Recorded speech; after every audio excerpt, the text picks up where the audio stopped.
Hola, soy Iván Salcido y están en Historias de Terremotos. En esta ocasión, conoceremos el relato de uno de los derrumbes más recordados dejados por el sismo de 1985, sucedido en el centro de la Ciudad de México.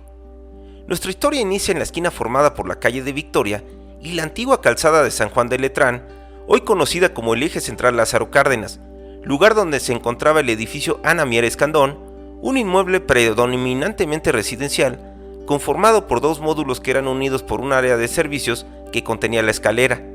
Su estructura, realizada en acero y concreto, constaba de una planta baja con locales comerciales, ocupados por una relojería, una ferretería, unas tiendas de ropa y una cafetería muy visitada en el centro de la capital, conocida como el Café Superleche. Le seguían 4 pisos con 80 departamentos y finalmente, en su azotea se encontraban 10 cuartos de servicio que a su vez eran rentados por los dueños de los departamentos. El edificio había sido construido durante la década de los años 30 sobre un predio de esquina de forma rectangular, así que dada la época de su construcción, no era extraño que la apariencia angulosa de sus dos fachadas blancas fuera al más puro estilo del Art Deco. Los grandes ventanales de los departamentos no eran rivales para los vistosos balcones, cuya volumetría sumada a los diversos remetimientos creaban un juego de sombras y claroscuros que rompían los planos de las fachadas, brindándoles vida y alejándolas de caer en un simple plano, como el que presentaba el inmueble vecino con el que compartía esa parte de la manzana. Desde su construcción y al haber sobrevivido a la ampliación de la avenida San Juan de Letrán, este edificio vio crecer durante las 2 siguientes décadas a lo que en su momento fue la zona más pujante de la Ciudad de México, siendo parte de un corredor de 3 manzanas de largo que albergaba modernos edificios y que desembocaba en la avenida Juárez, justo donde se encuentran la Alameda Central y el Palacio de Bellas Artes. Dicho corredor iniciaba en el lado poniente de San Juan de Letrán, justo en la esquina con la calle de Victoria, lugar donde se encontraba el Café Superleche, seguido por el edificio General Electric, de 7 niveles, el cual también albergaba locales comerciales en su planta baja, entre ellos el de la joyería La Puerta de Oro, que prácticamente era vecina del café. En la siguiente manzana, delimitada por las calles de Artículo 123 e Independencia, se encontraba un edificio de tan solo 2 pisos, seguido por uno más de 5 niveles, que albergaba un pequeño cine y cerrando la cuadra se hallaba el Atlas, un edificio de 11 niveles con forma de caja que comenzaba a elevar la escala de los edificios conforme se avanzaba hacia la avenida Juárez.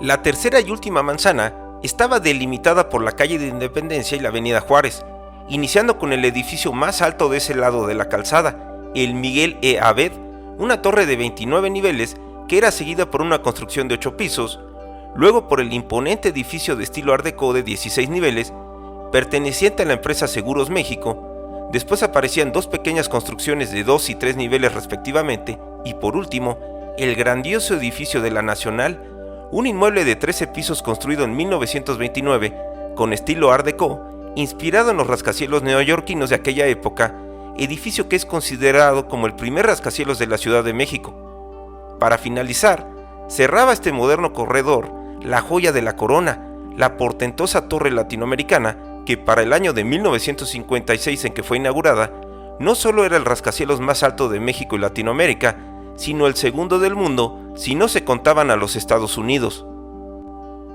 Una vez que hemos revisado el contexto de la zona en que se encontraba la cafetería a mediados del siglo XX, conoceremos los daños sufridos en las edificaciones de ese corredor de la ciudad en 1985, en especial la historia del Ana Mier Escandón, edificio que se robó la atención de los medios de comunicación debido a que albergaba el famoso Café Superleche. Antes de iniciar, los invito a dejarme su like, así como su comentario. Recuerden suscribirse al canal y activar la campana de notificaciones para que sean de los primeros en ver las siguientes entregas. Ahora sí quedamos listos e iniciamos después de la identificación del canal.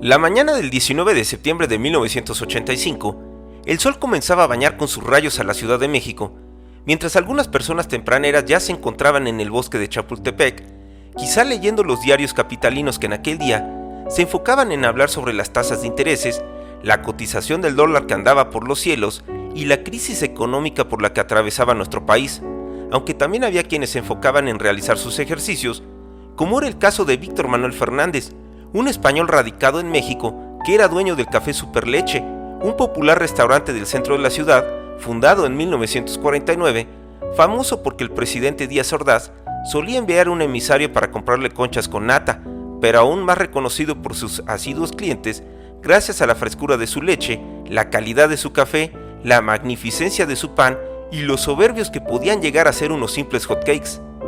Al mismo tiempo, los empleados del restaurante se preparaban para recibir a los primeros clientes que llegaban a buscar sus vigorosos y deliciosos desayunos, mientras que en la acera de enfrente se encontraba iniciando su día José Hernández, un hombre que vivía en el número 34 del eje central Lázaro Cárdenas, como ya era llamada en 1985 la antigua calzada de San Juan de Letrán, y a la que me referiré de esa manera desde este punto. La tranquilidad que se respiraba en la capital en aquel jueves fue rota cuando a las 7 horas y 19 minutos se percibió un ligero sismo que hizo alarmar a algunos, ya que en general las personas pensaron que se trataba de un temblor más, como los que siempre se han sentido en la Ciudad de México, pero que no pasan de un susto. En cuestión de un suspiro, el fenómeno natural tomó fuerza con un violento jalón del suelo que rompió la barrera del susto para convertirse en una temible realidad, ya que el sismo se transformó en un catastrófico terremoto que puso a prueba la metrópoli como nunca antes lo había hecho un temblor. Los 20 trabajadores del Café Superleche ya se encontraban en plena faena cuando inició el sismo, momentos en que había unos cuantos clientes dentro del restaurante.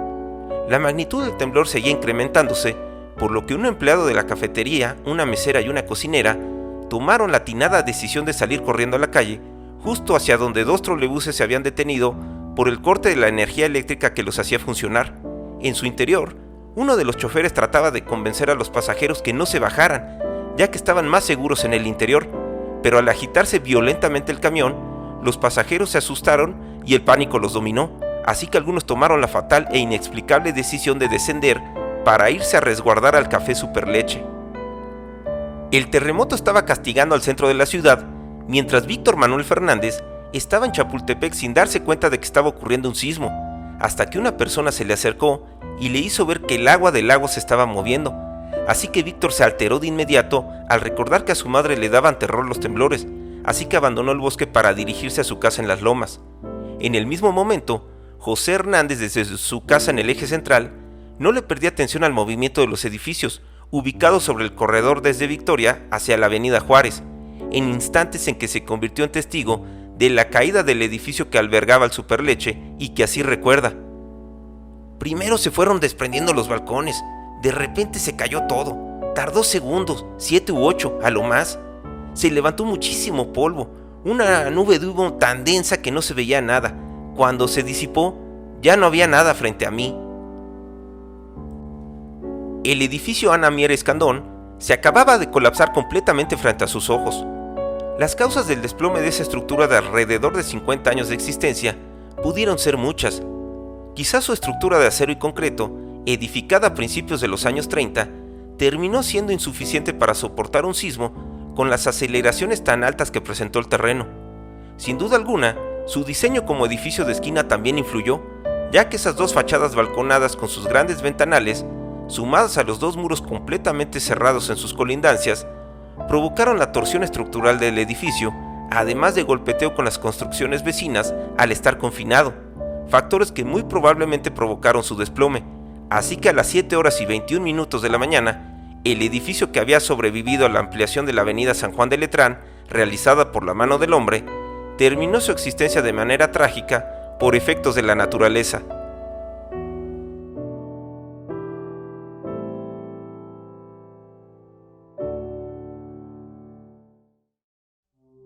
El sismo de 1985 vino a cambiar la fisonomía del centro de la capital. La caída del edificio que albergaba el Superleche también marcó el inicio de las afectaciones del corredor delimitado por la calle de Victoria y la avenida Juárez. El edificio General Electric en su colindancia sufrió afectaciones en su estructura, seguramente por su ubicación en esquina, daños que fueron suficientes para que posteriormente le fueran eliminados la mayoría de sus pisos. En cuanto al edificio Atlas, este vería desplomados sus pisos superiores, cuyos escombros caerían sobre un pequeño edificio en su colindancia sur, aplastándolo y borrándolo de la existencia. En la siguiente cuadra, el edificio de Seguros México se mostraba sólido en fachada y parecía que había aguantado bien el terremoto. Sin embargo, estructuralmente estaba tan dañado que su demolición era inminente, así que sus días estaban contados. Una vez que terminó el sismo, la información era escasa. Mientras la población se preguntaba qué tan fuerte había sido el terremoto y cuáles habían sido sus consecuencias. A las 2 de la tarde con 19 minutos, Televisa enlazó en vivo al periodista Guillermo Pérez Verduzco, quien realizaba un sobrevuelo en helicóptero por el centro, dando sus impresiones de lo que se vivía en el eje central Lázaro Cárdenas, en especial en un derrumbe que le llamó la atención. Así fueron sus palabras: "Este es otro de los edificios que se vinieron abajo en el temblor de esta mañana. Todavía se levanta el polvo en grandes cantidades. Realmente es inidentificable desde esta altura el edificio que ocupaba este lugar. No sabemos si tenga alguna característica especial que permitiera identificarlo. Viene quedando a 5 calles del edificio de la Latinoamericana". En realidad, el derrumbe que describía el periodista era el del edificio del Superleche, ruinas que en ese momento se estaban incendiando debido a la explosión de los tanques de gas en los departamentos. Regresando a Chapultepec y al momento en que terminó el sismo, Víctor Manuel Fernández abandonó el bosque y se fue a su casa, en la que fue recibido con unos calmantes mientras su suegro le daba la noticia de que había problemas en el restaurante. Ante tal noticia y sin cambiarse la ropa deportiva, Víctor se subió a su auto y se dirigió rápidamente al centro de la capital. Durante su trayecto de las Lomas al centro, quizá Víctor hubiera podido escuchar por la radio a Jacobo Zabludovsky, periodista que se dio la tarea de narrar mediante el teléfono de su carro, durante un enlace con la XCW, lo que veía en un recorrido que hacía por el centro de la capital, y fue precisamente ese periodista quien describió el ambiente en el eje central. "Ahora veo en San Juan de Letrán un edificio que está completamente derrumbado, pero totalmente derrumbado, y sale humo y sale polvo de los escombros en la esquina de Victoria y San Juan de Letrán. Yo no recuerdo qué es lo que había aquí, y ahora es imposible saber qué es lo que había. La policía está trabajando, ha acordonado San Juan de Letrán, no se puede pasar desde la calle de República del Salvador o Ayuntamiento a este lugar. La calle de Victoria no se puede pasar porque el edificio se cayó hacia Victoria. Ahora, la ciudad desde el sitio donde estoy, es una ciudad envuelta en el humo de incendios. La multitud se agolpa ya a ambos lados. Están sacando un herido. Voy a echarme en reversa para allá. Están las ambulancias y atienden inmediatamente. Sacaron un herido en una cama. En lugar de una camilla, en la cama donde estaba el herido. Ahora le tapan la cara. Sacan otro. Es de San Juan de Letrán número 37. Joyería La Puerta de Oro, Sociedad Anónima. Dice centro comercial". Mientras tanto, Víctor ya estaba en el centro y de entrada se encontró a un conocido que, sin dudarlo, le dijo sin especificar mayores detalles que se preparara, porque no había quedado nada. Palabras que para el español eran incomprensibles, ya que no tenía plena certeza de lo que había sucedido. Ante la desgracia que lo rodeaba y al no poder avanzar en su auto, Víctor decidió seguir a pie y conforme avanzaba, al atestiguar la destrucción en el centro, de plano se echó a correr por un presentimiento que le estaba helando la sangre. Una vez que llegó al eje central Lázaro Cárdenas, volteó hacia donde estaba su negocio, encontrándose con la sorpresa más grande del mundo. El edificio era una montaña de escombros. Vio que aquello era un infierno del que emanaba una columna de humo y en el que era imposible meterse. Las lágrimas comenzaron a correr por sus mejillas y se transformaron en un llanto, ya que sabía que en el segundo piso vivía su madre Ofelia, además de su hermana junto a su marido, así como sus hijos, quienes tenían 11 días de haber regresado de España. Parado sobre el eje central, se encontraba Zabludovsky haciendo su reseña, cuando le llamó la atención la situación que vivía una persona que quería acercarse al derrumbe. "Viene un señor llorando a este lugar. Los policías tratan de confortar a un hombre que viene como de haber hecho ejercicio. Viene con lo que llaman pants, pantalón azul, la blusa blanca. No puede ni hablar. Quiere entrar a donde estaba la Superleche. Está desesperado en este sitio y quiere entrar". Zabludovsky se le acercó consternado y comenzó a entrevistarlo. "¿Cuál es su nombre, señor?". "Víctor Manuel Fernández". "¿Qué pasa, señor? ¿Por qué está usted tan agobiado?". "Aquí estaba mi negocio, era el restaurante Superleche". "¿Usted es el dueño del restaurante Superleche?". "Sí, señor".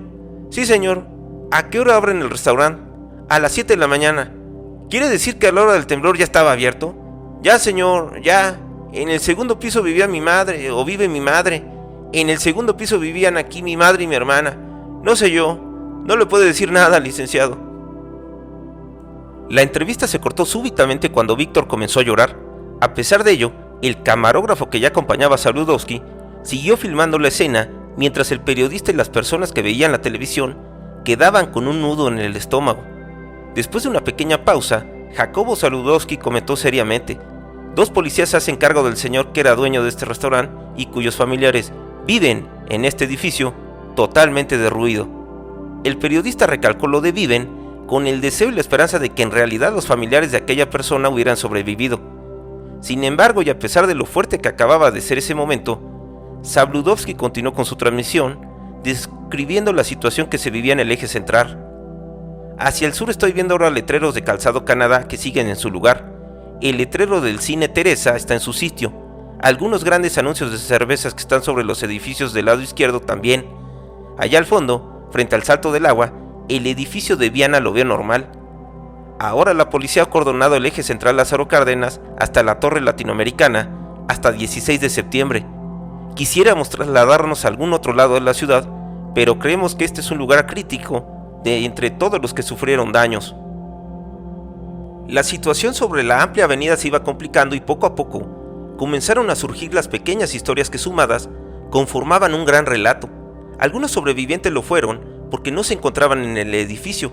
Uno de ellos fue Luis Castro, un hombre de 72 años de edad que residía en los cuartos de azotea y que la noche anterior se había ido de juerga sin imaginarse que eso le salvaría la vida. Más allá estaba la señora Emma Sánchez, quien sobrevivió porque unos días antes se había ido a Jilotepec. La mujer esperaba noticias sobre el paradero de su esposo Alfredo, pero también de su tío José y sus hijas María Luisa y Consuelo. Pero eso no era todo. También estaban desaparecidas su hermana, su sobrino José, junto a su esposa Ernestina y su hijo Rodrigo. Por otro lado, Justino Águeda, un chofer que fue afortunado porque 2 días antes había salido de la ciudad, esperaba conocer el destino de su amigo Ernesto, quien desapareció desde el momento del terremoto.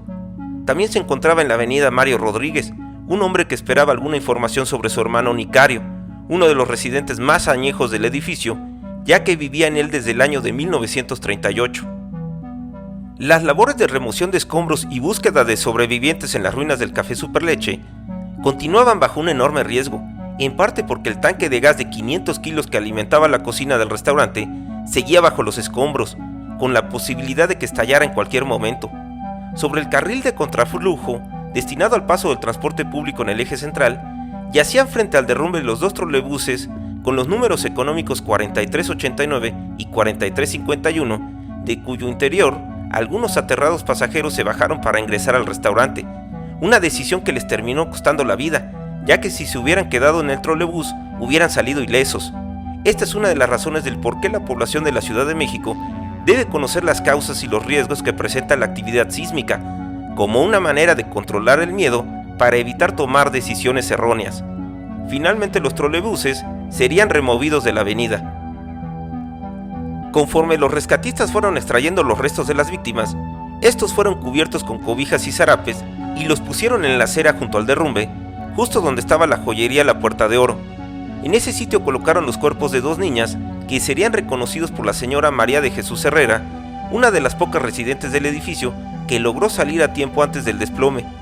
La mujer le aclaró a los policías que aquellas jóvenes eran Beatriz y Marina, unas jovencitas de 14 y 16 años de edad que vivían en el edificio. Víctor Manuel Fernández regresó al sitio del incidente, aunque ahora más tranquilo, vistiendo un traje negro y usando unos lentes oscuros. Ahí volvió a ser entrevistado y dijo lo siguiente: estoy un poco triste porque todavía no encuentro a mis familiares más queridos, a mi hermana, a mis sobrinos, a mis cuñados. Faltan la mayoría de mis empleados, pero pues yo veo que se está haciendo todo lo humanamente posible para poder encontrarlos. Ya si no con vida, por lo menos tener la satisfacción de recuperar sus restos y darles cristiana sepultura. Ya después Dios dirá. El jueves transcurrió, llegó la noche y al día siguiente, los diarios capitalinos daban cuenta del desastre que vivía la Ciudad de México. En el encabezado de la primera plana del diario El Universal, se mencionaba la cifra de 3,000 muertos y 200 edificios dañados, pero la nota que mejor describía la situación era la del periodista Emilio Viale, quien había calificado al terremoto como el jueves negro que cambió a México. Publicada en aquel viernes 20 de septiembre de 1985, Emilio Viale realizó la siguiente reflexión: ¿quién convocó a tanto muchacho? ¿De dónde salió tanto voluntario? ¿Cómo fue que la sangre sobró en los hospitales? ¿Quién organizó las brigadas que dirigieron el tránsito de vehículos y de peatones por toda la zona afectada? No hubo ninguna convocatoria, no se hizo un llamado y todos acudieron. Voluntarios, rescatistas, bomberos, policías, militares y los mismos vecinos trabajaban sin cesar en esas ruinas que se mantenían encendidas desde sus entrañas. Una persona que hizo presencia en el derrumbe de Victoria y Eje Central fue Marcos Efrén Sariñana, un rescatista voluntario venido de la ciudad de Cuautla, quien fue sorprendido por el terremoto del día anterior cuando llegaba en autobús a la Ciudad de México, así que se quedó a ayudar haciéndola de rescatista voluntario. Aquel viernes, Marcos Efrén estaba acompañado por su sobrino y trabajaba en las ruinas de la Procuraduría de Justicia del Distrito Federal cuando vio hacia el centro una columna de humo que le llamó la atención. La Pulga, como le decían en su ciudad natal, llegó al derrumbe del Superleche y se encontró con un antiguo conocido, el fuego. No había transcurrido ni un año de las explosiones de gas en San Juan Ixhuatepec, en las que él trabajó como rescatista, siniestro que le demostró el poder de las llamas sin control. La Pulga recordó el sentimiento al ver las casas quemadas con sus moradores dentro en San Juanico, lugar donde aprendió que cuando hay un incendio, las posibilidades de sobrevivir son mínimas, y más en el edificio del café, ya que las inestables ruinas, el fuego y el humo limitaban las capacidades del rescatista y elevaban su riesgo, mientras disminuían enormemente las probabilidades de sobrevivencia de las víctimas, así que decidió no participar y se retiró. Desafortunadamente tuvo algo de razón, ya que muy pocas personas fueron rescatadas con vida en el desplome del Superleche. La tarde del viernes aparecieron los restos de la madre de Víctor Manuel Fernández, los cuales fueron reconocidos por una pulsera grabada con su nombre, pero para su desgracia, los cuerpos de su hermana, su cuñado, sus tías y sobrinos nunca aparecieron. El sábado 21 de septiembre aterrizaría en la Ciudad de México un avión de la Fuerza Aérea israelí con 20 expertos que se trasladaron a las ruinas del Superleche. Los especialistas traían consigo equipos ultrasensibles para detectar ruidos o movimiento hasta 25 metros debajo de los escombros y tras algunos escaneos detectaron vida en el sótano, pero debido a las complicaciones presentadas por el incendio, los rescates fueron imposibles, una situación que comprobaría la hipótesis de la Pulga. De los pocos rescates de sobrevivientes que se conocen en ese sitio, se puede mencionar el de una doctora que se encontraba en uno de los departamentos. Los trabajos de rescate continuaron en los siguientes días, mientras varias familias esperaban noticias sobre sus seres queridos. Ante la prisa de las autoridades por ingresar la maquinaria pesada para acelerar el proceso, algunas mujeres tuvieron que oponerse. Una de ellas fue Ana María García, ya que sabía que debajo de esos escombros que tanto le estorbaban al gobierno, se encontraban los restos de su hermana Cecilia García y sus hijos, Yadira, Juan Ramón y Tania.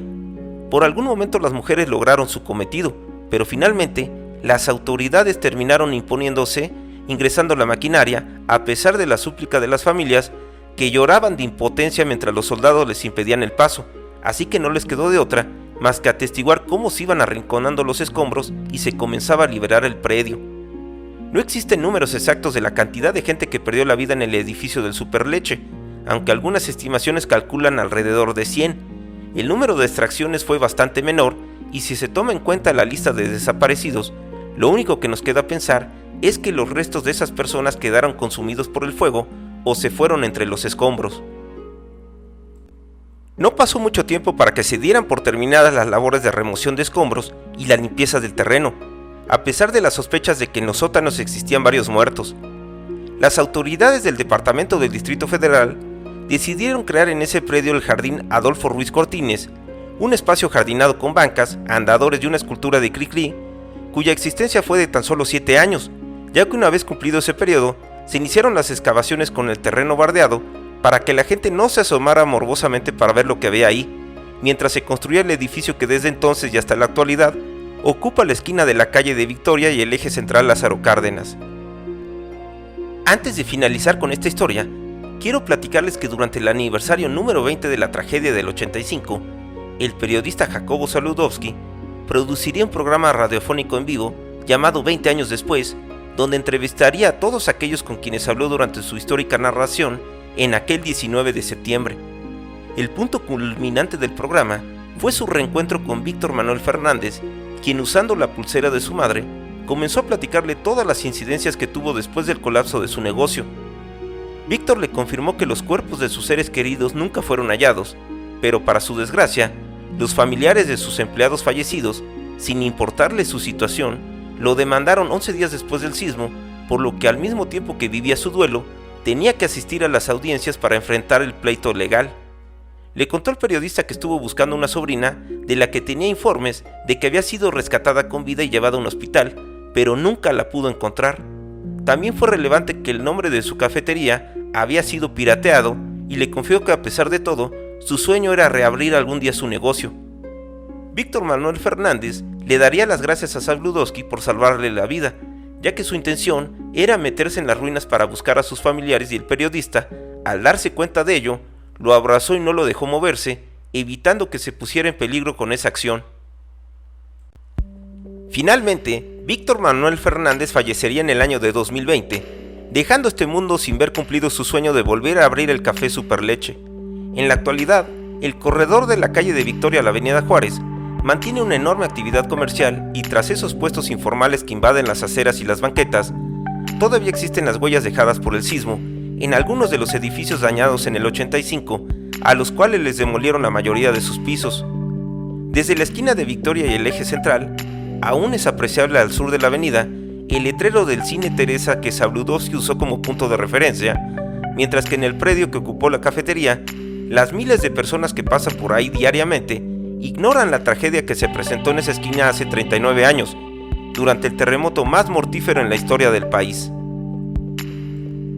Si te agradó este video, por favor regálame tu like, déjame tu comentario y te invito a que te suscribas al canal o adquieras una membresía. Si gustas apoyarme de otra manera, puede ser con una donación a través de la compra de los Super Thanks que tienes aquí abajo. Te recuerdo que los videos tradicionales van a continuar llegando, así como los videos cortos y los capítulos del podcast, por lo que te sugiero que actives la campana de notificaciones para que seas de los primeros en ver las siguientes presentaciones. Gracias y nos vemos en la siguiente entrega.